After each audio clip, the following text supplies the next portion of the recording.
Oke, assalamualaikum. Kita ketemu lagi. Masih bersama Mas Gagu belajar apa? Kita masih belajar gaya loren ya. Kita masih belajar gaya loren. Kalau kemarin di beberapa video sebelumnya itu kita membahas gaya loren pada kawat lurus yang berarus listrik. Nah, sekarang kita akan coba bahas lagi tentang gaya loren pada apa? Pada apa namanya? Muatan yang bergerak. Oke ya. Seperti yang sudah kita ketahui bahwa gaya loren itu kata kuncinya adalah akibat adanya pengaruh medan magnetik. Nah, yang kemarin kalau ada kawat lurus berarus listrik, maka jika terpengaruh oleh medan magnet di kawat itu akan muncul namanya gaya loren. Nah, sekarang bagaimana kalau ada muatan yang bergerak? Apakah sama terpengaruh gaya loren? Ya. Nanti di muatan pun kalau dia bergerak, jadi ikuti terus ya, belajar bersama Mas Gagu dengan cara tekan subscribe dan nyalakan loncengnya. Kita ulas sedikit ya gaya loren pada muatan yang bergerak. Jadi kalau muatan bergerak, nah muatan bergerak itu kan identik dengan apa? Arus listrik. Nah, bedanya kalau dia arus listrik, muatan bergerak berupa arus listrik, dia butuh apa namanya? Butuh penghantar atau butuh konduktor. Penghantar atau butuh konduktor. Nah, kalau ini bergerak secara tunggal, nanti juga akan terpengaruh oleh namanya gaya loren. Jadi kata kuncinya tetap gaya loren apa? Dia muncul akibat adanya medan magnet. Nah, ada medan magnet. Medan magnet ini mempengaruhi muatan H yang bergerak, berarti dia punya apa? V. Berarti gaya lorennya nanti B dikali H dikali V. Oke, saya tuliskan B dikali H dikali V. Nah, nanti juga ada komponen sin alfa. Alfa ini sudut antara apa? Sudut antara B dan V. Kalau yang di kawat kemarin kan sudut antara B sama I-nya. Nah, B dan V itu kita cari komponen tegak lurus, maka nanti muncul sinus ini. Oke ya, muncul sinusnya. Sehingga kalau sudah tegak lurus, maka nilai sinusnya nanti akan 1 karena sudutnya 90 derajat. Jadi BHV. Nah, kita lihat contohnya. Oh ya, kata kuncinya lagi apa? Kalau di gaya berarti kita harus menentukan apa? Arahnya bagaimana arahnya. Nah, arahnya kita tentukan juga pakai kaidah tangan apa? Kanan. Kaidah tangan kanan sama seperti di apa tadi? Di apa namanya? Kawat lurus. Oh iya, di kawat lurus. Nah, sekarang ini kita kasih contoh ya. Kita kasih contoh coba. Nah, kita kasih contoh di sini ya. Misalkan di sini ada muatan. Muatannya adalah Hi positif. Dia bergerak ke atas misalkan gitu ya. Bergerak ke atas, dia terpengaruh medan magnet. Di daerah ini ada medan magnet yang arahnya masuk ke dalam bidang. Nah, ini masuk ke dalam bidang gambar ya, ada B masuk bidang gambar. Nah, dia terpengaruh oleh medan dan bergerak dengan kecepatan V, maka dia nanti akan muatan ini akan mempunyai namanya atau terkena yang namanya efek gaya loren. Arahnya kemana sekarang? Kita tentukan pakai kaidah tangan kanan. Oke ya, kaidah tangan kanan tetap. Ini nanti kalau di kawat lurus menunjukkan apa? I kan, menunjukkan I. Ini menunjukkan B kan gitu ya. Ini hadapnya. Telapak tangan ini menunjukkan apa? Arah gayanya. Nah, sekarang ini I ini kan identik dengan arah gerak muatan positif. Berarti kalau ini di muatan diganti arah gerak muatan positif V untuk muatan positif. Ini B tetap. Nah, ini F-nya tetap. Oke ya. Oke, jadi kalau muatan positif bergerak, V-nya nanti mengikuti kita tunjukkan dengan arah jempol ini. Arahnya jempol ya, muatan positif. Kalau muatan negatif dibalik. Jika muatan negatif bergerak ke atas, misalkan gitu ya, maka jempolnya nunjuknya ke bawah.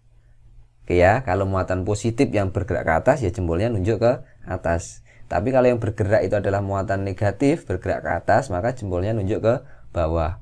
Gitu ya, tinggal dibalik saja. Patokannya muatan positif sama dengan arah arus listrik. Oke ya. Oke, sekarang ini arahnya gerak ke atas. Oke ya.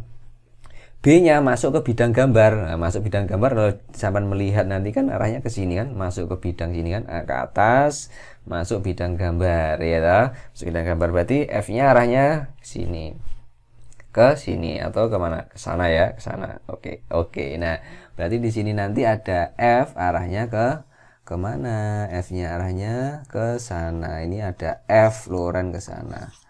Oke ya, itu menentukan arah. Jadi menentukan arah gaya Loren itu penting. Oke, sekarang kita lihat ke contoh soalnya. Oke ya. Contoh soal ini.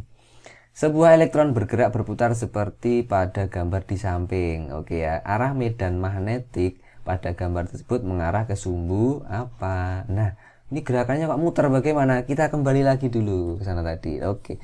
Kalau yang terdapat di dia bergerak ke atas, kemudian terpengaruh gaya Loren ke sana ya. Nah, berarti kalau dia nanti bergerak kan akan semakin lama dia semakin miring di sini kan. Nah, di sini dia dapat gaya Loren ke sini.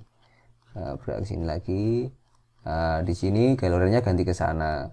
Nah, gitu kan. Karena terpengaruh oleh gaya Loren, maka gerakannya nanti akan berputar. Nah, perputarannya itu dia adalah sesuai hukum gaya sentripetal. Nah, berarti besarnya gaya Loren itu sama dengan gaya sentripetal. Ini berarti apa tadi? B dikali V dikali V. Nah, sinnya kenapa? Sinnya kemana sinnya? Sinnya nilainya 1 karena arah B dan V-nya juga tegak lurus. Nah, berarti ini gaya sentripetalnya kan apa? M dikali A sentripetal. A sentripetal itu apa nilainya? V kuadrat per R ya, jari-jari lintasannya. Maka ini bisa kita tulis BV sama dengan M dikali V kuadrat per R kok per V lagi. Ini per apa? Per R. Nah, ini kecepatannya. Ini adalah jari-jari lintasannya nanti. Jari-jari. Maka hubungan ini bisa kita sederhanakan. Ini set corak 1 berarti tinggal apa? B I sama dengan M V per R. Nah, ini ada hubungan pada gerak ini nanti. Oke ya. Ini kita ingat-ingat nanti ya. B I M V per R. Prinsipnya dari mana? Prinsipnya dari kesamaan gaya Loren dengan gaya sentripetal, karena dia bergerak melingkar akibat adanya gaya Loren, maka gaya sentripetalnya sama dengan gaya Loren. Oke. Nah, sekarang kita lihat. Sudah paham ya ini? Ini muatannya adalah E. Oke. Muatannya berarti negatif. Sebuah elektron bergerak berputar pada gambar di samping, arah medan magnetik pada gambar tersebut mengarah ke sumbu mana? Oke, berarti muternya kan begini ya. Kalau di buku itu gimana gambarnya? Muternya kemana? Ke sana ya. Ke sana gini ya, gini kan, muter ke sini ya, set gini kan, muter gini. Oke, muter begini ya, muternya ya, bergerak muternya ke sini. Berarti kita ambil salah satu titik saja biar enak. V-nya di sini, berarti kalau di titik sini V-nya kemana? Ke atas. Oke ya, V-nya ke atas, dia harus dapat gaya ke arah sini kan. Nah, biar dia muter ke sini ya, biar muter ke sini. Berarti B-nya harus kemana? Kalau V-nya ke atas ya, F-nya tadi kemana? F-nya ke sini kan? Kemana? F-nya kemana itu? Ke sini ya, ke sini bener ya. Kalau di sini, kalau dari gambar sini nanti arahnya kemana? Ke sana ya. Kemana ya? Sini ya. Ke sana lah F-nya. F-nya kan ke sana ya, bener ya. Iya, ke sana kan, ke sana. Berarti B-nya harus arahnya ke sana, keluar bidang. Keluar bidang, bener ya, keluar bidang. Bener kan? Keluar bidang. Nah, ini muatannya adalah E, berarti F-nya V-nya ini harus dibalik, V-nya ke atas, nah ini harus dibalik arahnya ke bawah, berarti ke sini set. Nah, ke sini kan. Nah, jadi paham? Jadi V-nya ini kan awalnya ke atas. Kita gambar lebih besar aja ya. Di sini ya. Oke. Kita gambar lebih besar. Ini harus ini elektronnya, V-nya ini elektron ya, dia bergerak kemana? Ke atas, V-nya. Oke. V-nya ke atas berarti dia nanti muter gini kan. Nah, kita ambil salah satu titik tadi kan sudah. Jadi di sini ada F, arahnya ke sana. Kita tinggal menentukan B-nya arahnya kemana. Kalau ini muatannya adalah elektron, maka kita menunjukkan V-nya itu dibalik, V-nya ke atas. Tapi karena elektron ini harus ditunjuk ke bawah, gitu kan, harus ditunjuk ke bawah. F-nya arahnya kemana? Set, F-nya arahnya ke sini kan, bener kan? Nah, F-nya ke sini kan itu. Nah, F-nya ke sini. Oke. Berarti arah B-nya ini ke sana. Menjauhi pembaca. Nah, menjauhi pembaca atau menjauhi bidang gambarnya. Menjauhi bidang gambar arahnya berarti dot. Dot itu kemana? Dot itu arahnya berarti ini menjauhi bidang gambar. Nah, menjauhi bidang gambar B-nya. Nah, kalau menjauhi tapi di gambar ini arahnya berarti kemana? Menjauhi kan berarti arahnya ke sana kan? Nah, ke sana kan arahnya B-nya. Nah, ini bidangnya berarti kan ini arahnya X positif. Ini gambar 3 dimensi ya. Agak sedikit harus membayangkan. Ini sebenarnya butuh animasi lebih baik, akan lebih menarik. Oke ya. Itu kita menentukan arahnya dulu. Sekarang kita lanjutkan bagaimana menentukan nilainya ya. Kita cek soal nomor berapa ya. Oke, kita cek nomor 7 ini. Oke, nomor 7. Partikel bermassa 1,4 gram dan bermuatan 3 kulum berputar dengan kecepatan linier 120 meter per sekon. Berarti ini apa ini? Ini punya massa ya kan? Ini punya apa? Muatan. Berarti V-nya. Oke ya, ini V-nya ya ta? Memotong tegak lurus medan magnet sebesar 0,7 mili Tesla. Berarti ini B-nya ya. Partikel tersebut berputar sejauh 62,8 cm. Berarti ini adalah sejauh berputar. Nah, ini perputarannya. Berarti dia sudah menempuh jarak putarannya S gitu aja nanti ya. Artinya partikel tersebut telah menempuh sudut sebesar. Nah, sudutnya berapa? Oke ya, kita nanti cek. Agar lebih enak kita sulap dulu di sini. Oke, kita cek di sini ya. Oke, kita copy. Lari ke sini. Kita paste di mana? Oke, sudah kita pindah di sini. Nah, sekarang partikel bermassa ini ya. Ini berarti gini.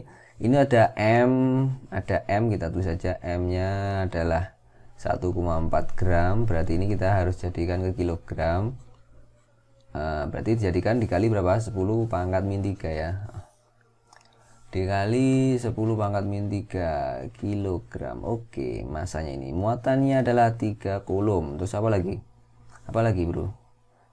Kecepatan liniernya V-nya 120 meter per second. Oke, terus apa lagi? Motong tegak lurus medan magnet sebesar B-nya yang dipotong adalah 0,7 mili Tesla ya. Oke, 0,7 mili Tesla. Kemudian partikel berputar sejauh ini. Dia menempuh S sejauh apa? 62,8 cm. Oke. Nah, berarti kita nanti untuk menentukan hubungan S-nya kita harus tentukan jari-jari rotasinya ini tadi. Ya, jari-jari rotasinya. Sekarang kita cek. Hubungannya tadi apa? Di atas sudah ada ini kan ya BH MV per R. Oke. Kita cek pakai hubungan ini B dikali H sama dengan MV per R. Oke, B-nya berapa? 0,7 mili Tesla, berarti dikali 10 pangkat min 3 Tesla kan gitu kan, dikali H-nya 3 kulum ini toh, 3 kulum ini. Terus apalagi sama dengan M-nya berapa itu? M-nya 1,4 kali 10 pangkat min 3 kilogram dikali V-nya 120 per R. Nah, kita cari dulu R-nya, nanti bisa ketemu hubungannya dengan S. Oke, sekarang kita cek min 3, kita bisa coret semuanya ini ya. Ini min 3, ini berapa? Ini min 3. Oke, coret ya. Oke, apalagi yang bisa dicoret? Ini bisa sederhanakan sama ini 40 ya. Berarti R pindah sini, boleh kan? R pindah ke sini, 0,7-nya jadi ke sini. 1,4 dikali 40 per 0,7. Ini 2 kan. Oke, berarti jadi ketemu berapa ini? 80. R-nya jadi ketemu 80 cm, bener ya? 80 cm ya? 80 meter. 80 meter. Oke, Bro. Nah, sekarang kita bisa saat partikel tersebut berputar sejauh 62,8 cm, artinya partikel itu telah menempuh sudut berapa? Sudut berapa yang ditempuh? Nah, ini sudah sudut berapa? 62,8 cm, padahal ini 80 meter. Kok besar sekali ya? Coba kita cek, sudah benar nggak ini? BH, B-nya 0,7 mili Tesla ya kan. Jadi Tesla kali 10⁻3, H-nya 3 Coulomb, bener ya. Terus ini apa? M-nya 1,4 gram, berarti kali 10⁻3 kilo. Oke ya. V-nya 120 meter per second. Terus apa lagi? Per R ya, sudah benar per R. Oke, kita cek ini sudah dicoret-coret. Ini 340. Oke, ini berapa? Seret hilang.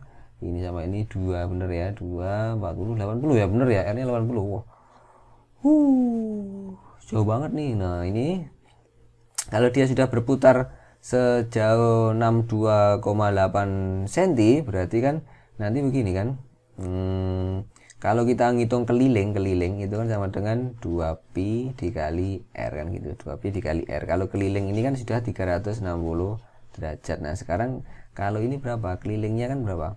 Kelilingnya berarti kan 2pi R, 2pi dikali 80, atau ini sudah ketemu berapa ini?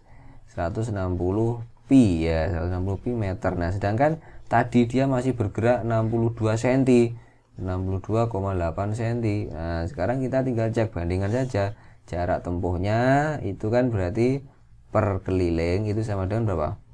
62,8 ini cm kali 10⁻², meter ya per ini 160 dikali pi, itu kan kita ambil aja 3,14 bisa disederhanakan dengan ini kan. Ini berapa ini dikali 3,14 berarti 2 ya, 20 ya, 20 ini coret sama ini berarti 80 ya. Bener 8, oh 8 aja ya, bukan 80 ya, ini 8 aja. Ini coret sama ini berarti 8 aja, berarti tinggal berapa ini? 10⁻²/8. Nah ini kalau dikali 360 derajat berapa ketemunya ini? Iya 360 derajat ini berapa? Ini dibagi set ini berapa? 45 ya. Bener ya? Bener ya 45 ya? Nah, 45 ya. 45 dikali 10⁻² derajat ini. Loh, kok ada 10⁻²? Nah ini makanya tanda tanya. Kalau ini nanti tadi ini adalah 120 cm per second, ini kemungkinan benar. Nah jadi ini kan tidak ada nanti. Oke ya, mungkin ini maksudnya soalnya ini adalah cm per second, 120 cm per second. Kalau 120 cm per second sudutnya adalah 45. Oke ya, benar ya. Sampai ketemu di video berikutnya untuk masih belajar gaya Lorentz ya. Ini nanti masih kita lanjutkan, ada beberapa soal lagi. Sampai ketemu lagi. Assalamualaikum.